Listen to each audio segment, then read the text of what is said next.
Hi, Eiko. You said that you wanted to make your own home kombucha, so I just thought I'd make a little video to walk you through what I do. I'd love to get together right now, but as you know, things are a little crazy. But anyway, so what we're gonna do on this video is take a batch of kombucha that I've had fermenting for several weeks now, bottle it up, and start a new batch. And I will give you the new batch, and so you can do exactly the same thing next time you want to make kombucha. So first of all, I want to tell you a little bit about the kombucha process. Because I was a little bit nervous at first because I thought, you know, if I got bad bacteria or something in there, I would get some crazy funky drink. And the truth is, kombucha making is really easy.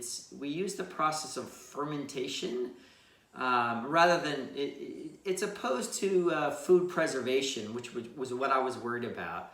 You know, when you boil all your jars and put your jams and your jellies and all that stuff, and getting a little bacteria in there is your enemy. It can spoil a whole batch.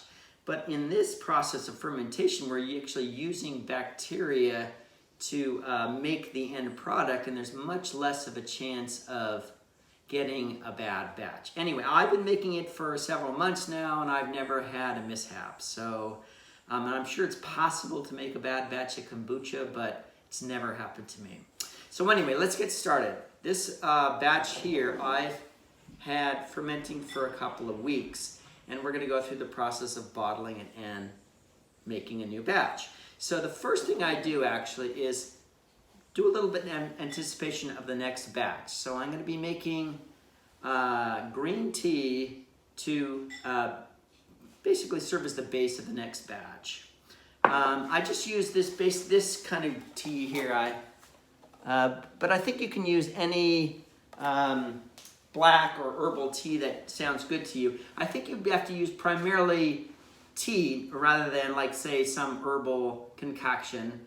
But again, I think experimentation and finding what you like the taste of is what you should do. So let's put that actually in the microwave now. So what I do is I just put 8 tea bags in, like, one of these big Pyrexes. I use some filtered water from the fridge. And again, you can get really precious about your water, but I've found that, you know, the filtered water in my fridge works great. Anyway, so I will put that in the microwave here to get it started. All right, so now while our tea for our next batch is brewing, we're going to be bottling our old batch. And this here is 1 gallon of kombucha that's been sitting around for about 3-4 weeks. I always write the date on the side of the bottle because I forget when I make it. But basically this time of year is not optimal kombucha brewing time. Kombucha likes 75 to 85 degrees for fermenting, and it's a bit colder this time of year, at least in my house it is. So you'll want to put your batch in a part of the home that's a little bit warmer, but you can still make it, it just takes a little longer to ferment. So basically I have a washcloth on the surface of this that helps, air can get through, but no microbes can get inside. But again, there's so many microbes in there already that you don't have to be too precious or worried about it. But covering it with something that air can get through is a good idea. So we're going to take the SCOBY off the top. Now the SCOBY is this, stands for symbiotic combination of bacteria and yeast. It's basically what makes the magic happen in kombucha. So the first step is to remove that from the batch.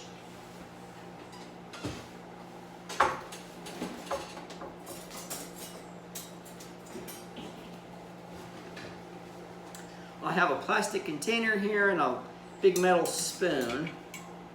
So I'll just reach in, scoop it out, and put it on my batch there.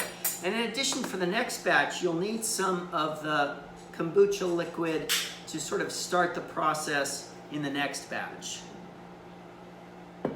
So we'll pour off some of that kombucha. Set that aside when we make our next batch. We're going to proceed with bottling now. I use bottles of, store-bought kombucha. The bottles work fine, and I just rinse them out basically and, let them dry. And again, you don't have to be too precious about, worrying about boiling everything and sanitizing, all that stuff. This works fine. The flavor that I found I like is Meyer lemon and mint. I grow both of these in my front yard, and I found that I like it. So,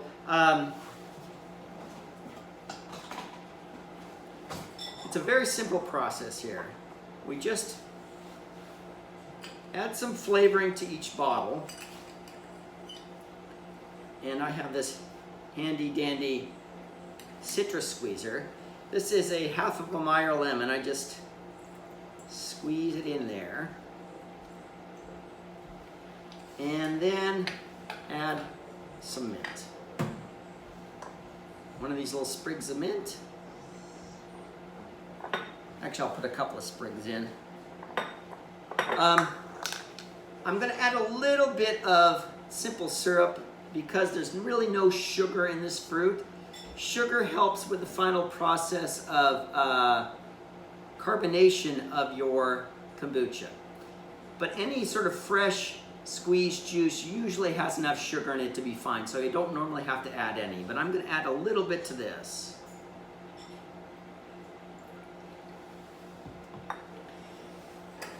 Next, we put in the kombucha.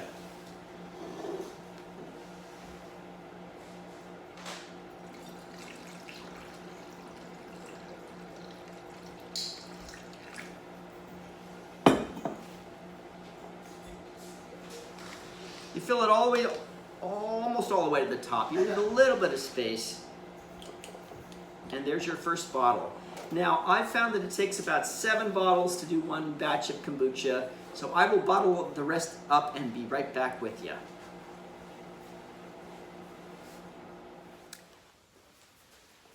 All right, welcome back. I just finished bottling up my 7 bottles of kombucha.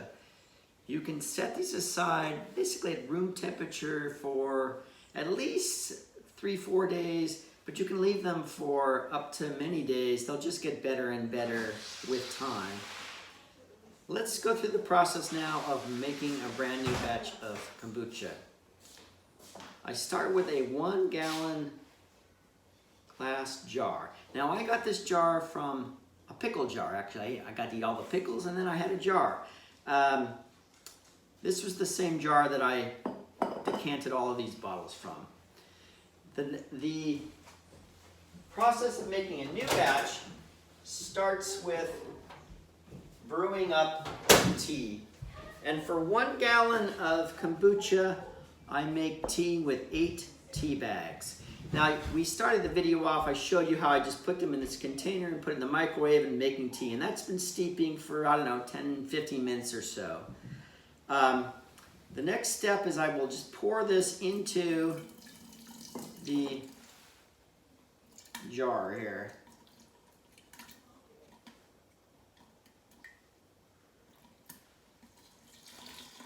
I should also say that when I poured off all that other kombucha, I simply just rinsed this jar out. I didn't have to bleach it and put it in the microwave and do all sorts of stuff to it. It's fine the way it is. Again, one of the nice things about this process is you don't have to be too precious about sanitation. The next thing I'm going to do is add enough water to this tea to fill it up almost all the way to the top. Back in 1 second because that's going to take me a little bit and you don't want to watch me doing it.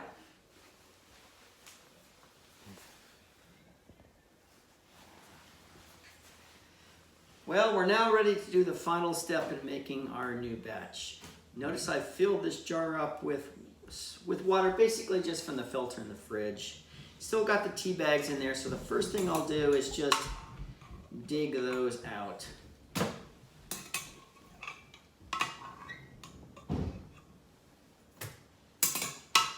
temperature is, you know, probably around less than 100 degrees now, which is ideally where you should be putting your new kombucha in.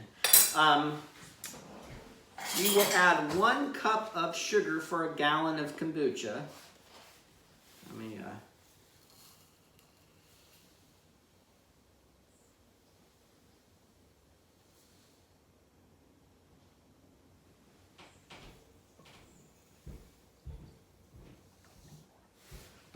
all right.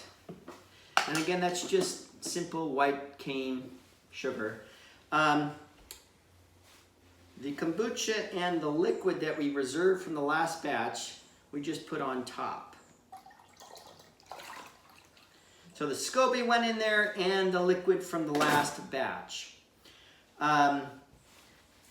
We now have a batch of kombucha ready to ferment. We just put a little washcloth on the top and a rubber band. Put a little piece of paper on the side with the date that you started, and let it sit for at least 3 weeks this time of year. Now, kombucha will brew faster in the summer months, maybe a couple weeks. The one thing I didn't show you that's a good thing to do when you first take your batch out is just try a little bit. Everybody will have preferences for the way that they like their kombucha. I like mine a little bit more fermented, a little bit more sour. Some like theirs less so and more sweet. So just experiment and find out the way you like it. Anyway, hope this is helpful, and I'm excited you're going to be brewing kombucha. Talk to you soon. Bye-bye.